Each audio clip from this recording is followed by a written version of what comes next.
যখন আপনি আল্লাহর কাছেও চাচ্ছেন, পীরের নিকটেও চাচ্ছেন, তার মানে আপনাকে আপনার ইবাদত কবুল হবে না।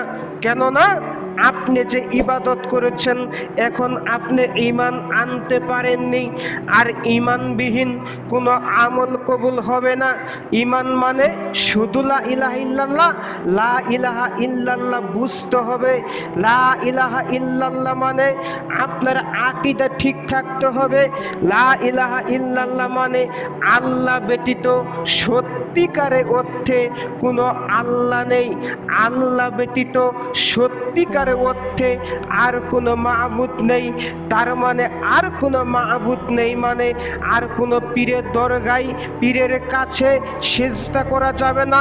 মুসলমানের সন্তান সেজদা করবে মসজিদে, মুসলমানের সন্তান দান করবে মসজিদে, মুসলমানের সন্তান চাবে আল্লাহর কাছে, মুসলমানের সন্তান পীরের কাছে চাইতে পারে না। পীর কিছু দিতে পারে না, এ কথাই চূড়ান্ত।